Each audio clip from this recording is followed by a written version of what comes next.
which led to this long-running saga took place. I was actually a community and youth worker in Newtown before I was elected to Parliament, so the area is particularly familiar, and of course it's still a part of the constituency now. Kevin Brennan is the MP for Cardiff West, and various people who've been involved in the events have been constituents of Kevin's or mine over the years.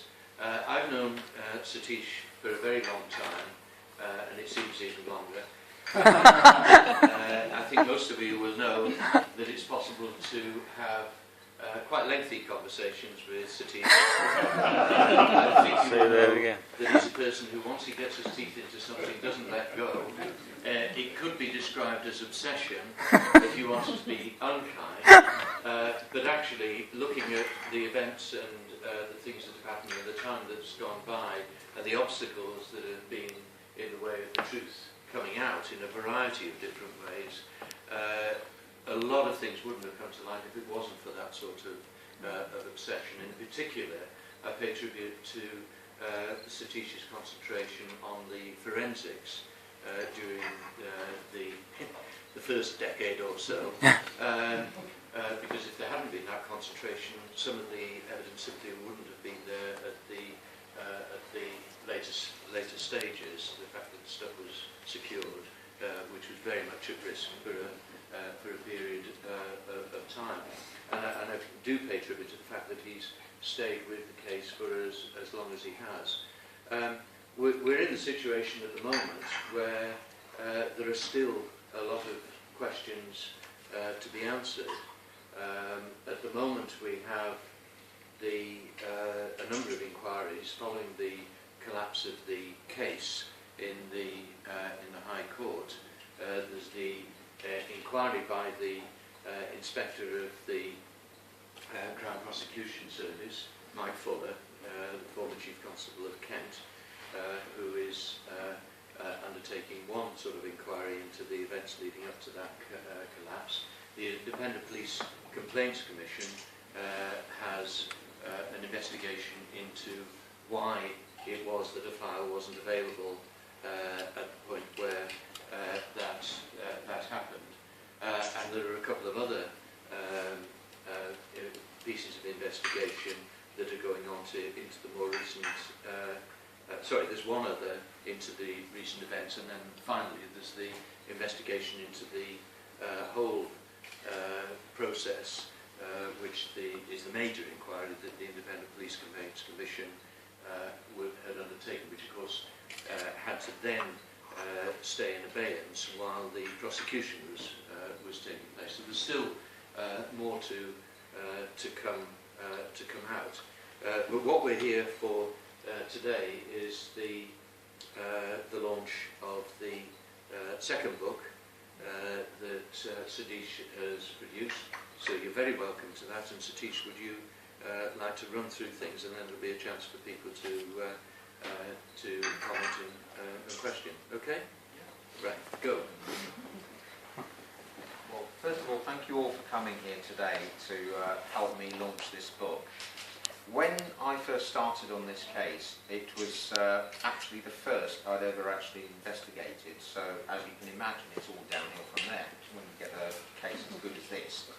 And you get put under pressure to, in various ways, perform again on a case like that. Well, you can't. And part of the reason you can't is this was unique, and it always was from the very beginning. It's very, very rare to find a case where everything that could have gone wrong did go wrong, but did it in such a public manner.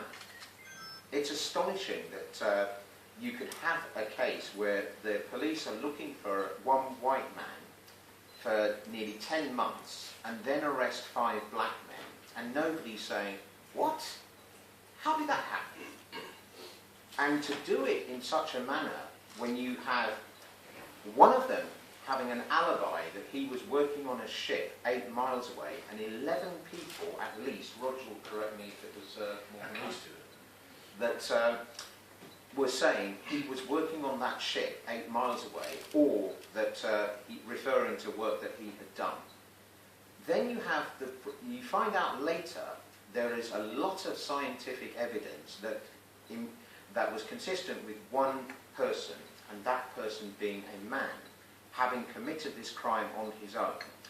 Now, obviously I would say this anyway, but you need to buy that book and read the second chapter and the appendix to it in particular, because what you will find in there is proof, not from me, that not only were the 5 men who stood trial innocent of that murder, absolutely proven innocent by the conviction later of Geoffrey Gathor, the real murderer, but that there was evidence that the police and the forensic scientist had all along that proved that this crime was committed by one man acting on his own.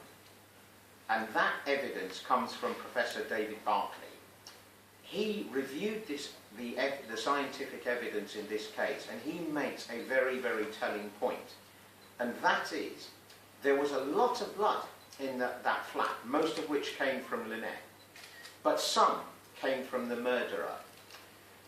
And you have to believe, according to the prosecution case that later they bring to court, that 7 people were in this flat in pitch black darkness, and not one of them left so much as a bloody footprint. It is scientifically ludicrous. And it was so ludicrous that the scientist who came up with this nonsense never believed it to start with. He said that only one person did it. This later led to them putting this case together in an absolutely ludicrous fashion. But what I would like to do is actually say we should not be focusing solely on South Wales Police, because too many people do that. A miscarriage of justice does not happen simply because a police force or some members of a police force decide that they are going to go and frame an innocent person. It requires the Crown Prosecution Service to turn a blind eye to it. It requires them to say, here's our code for Crown prosecutors, this is the sufficiency of evidence, we don't care, we're going to prosecute anyway. It then requires the magistrates to say, I'm going to commit this for trial. It requires lawyers, some of them, there are some good ones around, one over there, 2 over there in fact, who Steady on. who do an excellent job of defending and in some cases prosecuting. But if they do not perform to the best of their abilities, and it is absurd that people think every single day, every single trial, every single minute of the trial, that a lawyer will be performing to the best of their abilities. Do we expect that of anyone else? Do we say that reporters must be at the top of their game, teachers must be at the top of their game, every other profession must be at the top of their game every minute of the day? So why do we expect it of a criminal justice system? But we do. And we also do not have a criminal justice system that is fit for purpose. This case has probably cost the taxpayers something in the region of 50 to 100 million pounds when all's said and done. And the real scandal to follow is, Alan mentioned there are several investigations into the Lynette White case. There is not one into what went wrong in the original investigation and the performance of the criminal justice system. A measure of the Crown Prosecution Service is, now they basically want me to go away because I won't stop saying, why did you prosecute this case? So far, they did this and ignored me, and I said, look, I'm not going away, you're going to answer this whether you like it or not. So they then came up with blaming one particular individual, and I said, no, I'm not having that. There was institutional responsibility. What have you done to stop this happening? So they then discovered this trial process. So now I've been told they will not answer me until the end of this process. So effectively what they're saying is, it will take 15 years to find out why I waited 15 years. And they are wondering why people do not have any confidence in them.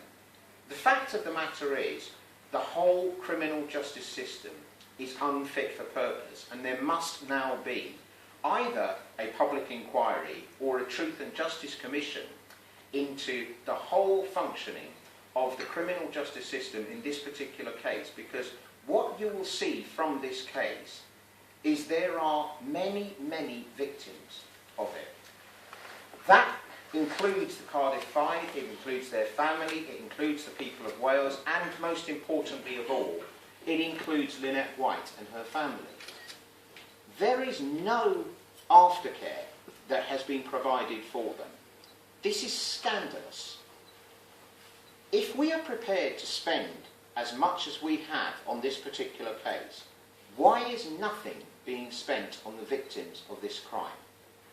And why is it being done in such a way that they are expected to fit in around the needs of the criminal justice system and government, rather than a scheme that is there for them? To give an example of this particular case, Alan will know this well, it took 8 years to correct an egregious error made by a consultant on setting up the aftercare for victims of miscarriages of justice. It was so incompetently done that the Lynette White case was excluded even after there was no doubt about innocence whatsoever. It ended up that we had to get a load of questions asked in the House of Lords until they begged us to stop and repeat to deal with this particular situation. Also in this room here today is somebody I will ask to speak after me, Richard Adams, because he is a trustee of the Fitted In project, and also he is a victim of institutional racism that has not been properly acknowledged, just as the Lynette White case was. And I hope that he will write his story one day, and that instead of me being up here talking about my work, it will be him talking about his. Richard, please. I didn't know this was part of the thing. I know. I set you up. Right. Okay. Right. I suppose, Satish, you shouldn't have done this because I don't know what to say. All I will say is that there has been many victims of crime where I think, especially with gangs, and when my son died, for instance, there was 15. Both my sons were attacked by about 15 people, and the police was only after the person that inflicted the wound, who killed my son, and the others got away pretty much scot-free or with community service. And I think with the campaigning that Satish and I have done over the years, and supporting other victims of crime, the list is quite long actually. It's only I'll go backwards again and say that I think if they had caught the perpetrators of the Stephen Lawrence case 20 years ago, I believe only the person that had wielded the knife would have gone to prison. And I think because of all of these campaigning and joint enterprise arguments that has been had over the years, two people, we don't even know if either of them is murdered Stephen Lawrence, but both of them have gone to prison, whereas 20 years ago that wouldn't have happened, not in a racially motivated crime, because all the others before, Rohit Dougal, you'll have to, in my case, one person went to prison, Rohit Dougal the same, and all the others as well. It's always just the person wielding the knife. They didn't take into account the involvement of others, and it's quite clear by evidence. I think a lot of them, if they had a cold case review now, a lot of these people, if you could get done on double jeopardy, if you will, would actually go to prison because the evidence is there. I don't know what else to say because Satish has really set me up proper this time.